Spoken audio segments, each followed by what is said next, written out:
Assalamu alaikum wa rahmatullahi wa barakatuh. This is Kamran from Academy 247. I believe you'd be in the best of your health today. Okay, so today we are going to talk about this pronunciation and accent thing, right?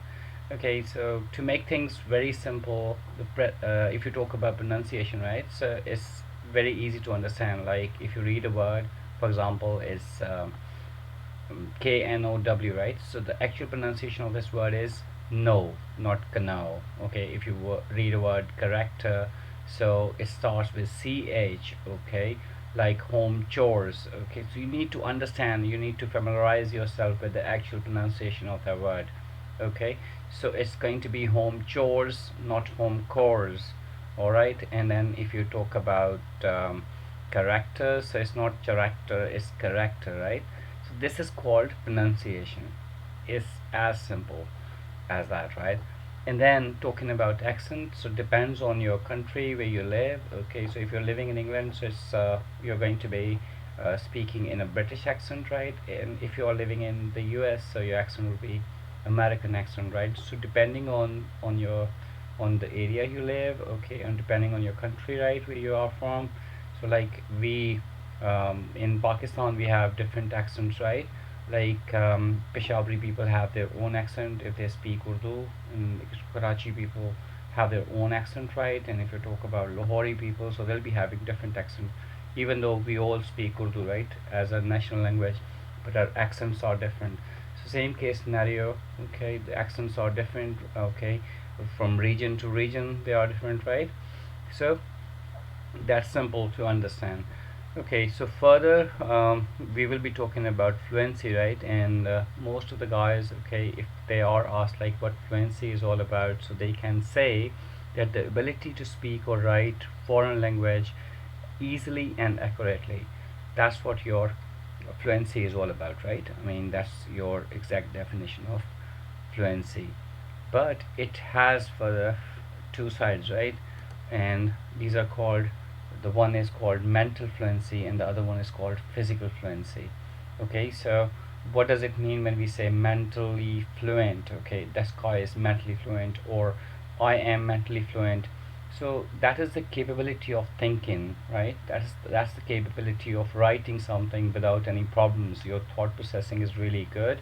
So if you are writing something, so you could really write without thinking about that thing too much. Or if you are reading something, you don't have to read over and over again in order to understand something. Or if you are listening to someone, so you are, if you are mentally fluent, you have got much practice, so you can understand the things easily. So it means that you are mentally fluent in all the three modules. And when talking about speaking, so if you really have to think a lot, okay, before speaking a sentence, right? If you are talking to someone, so you literally have to translate the thing, so it means that you are not mentally fluent. Okay, you translate a word, okay, in fact word by word, okay, and then you form a sentence, so it means that you need to be working on your mental fluency.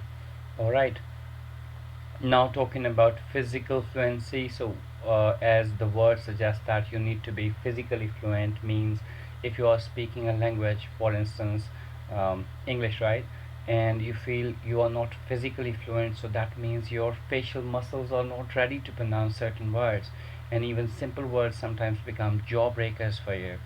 Get it?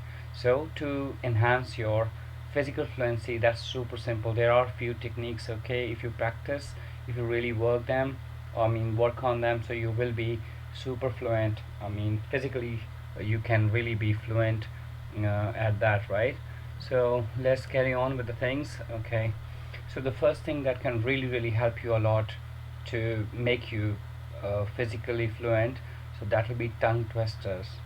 Okay, so normally we associate them with kids, but literally, I'm telling you, they are used by public speakers, politicians, actors, okay, in order to sound clear when they speak. So it's going to be very important if you really can practice it a lot, so you can find yourself very comfortable when speaking with anyone, okay, at any occasion. So let's try practice the first one, right? Okay, so try this and see if you can do it. Okay, so you will be good. Okay, for you I'm going to read this one, just concentrate on it, right? So it's Peter Piper picked a peck of pickled peppers, a peck of pickled peppers Peter Piper picked. If Peter Piper picked a peck of pickled peppers, where's the peck of pickled peppers Peter Piper picked? Okay, so look, what I did actually, okay, I just understand how a letter or a word is pronounced, right? So you look, you need to be thinking about the sound of it, right? So p is always ph. It's not going to be hard p, okay? It's going to be ph, p, p sound, right? And then talking about t is going to be th, t, okay? And whenever a word ends with r or syllable ends with r, so we leave it open, right? It's going to be pita, not Peter. Okay, so American accent will be like Peter.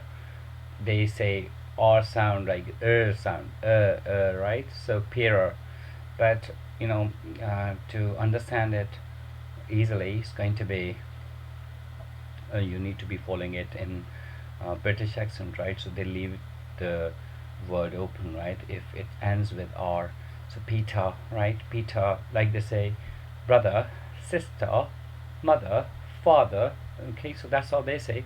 So Peter Piper, and the next problematic sound will be K sound, right? So it's not hard K sound. It's going to be KH, k, k, right? So Peter Piper picked. Peter Piper pick. And then the next one is D sound, right? So the word ends with D, picked. So it's not going to be picked, it's going to be picked. So light TH, if a word is ending with D, so you've got to be saying it like TH sound. So it becomes picked, picked, right? So let's try it again. Peter Piper picked, right? Peter Piper picked a peck of pickled peppers. A peck of pickled peppers Peter Piper picked. Right? Get it? Okay, again. Peter Piper picked a peck of pickled peppers. A peck of pickled peppers Peter Piper picked. If Peter Piper picked a peck of pickled peppers, where's the peck of pickled peppers Peter Piper picked? Right? That's how you gotta go, right? Practice it as many times as possible until you feel yourself that now you are good. Okay? So the similar words, the similar letters, the similar, you could say, pronunciations, okay? So you will be very smooth at them, right? So practice them as much as possible. So, you will be fine, inshallah, very very soon. Okay, so I've just told you about the things like, okay, this is how it's gonna work. And in the upcoming lessons I'll be explaining, like, in a sentence or in a paragraph when you're reading, so how will you be applying all the things there, right? All the techniques there. Okay then, so that's all for today, and I'll be seeing you in some other lesson very soon. Thank you so much for watching it. Okay, bye bye. Have a best and blessed day ahead, night ahead. Bye bye.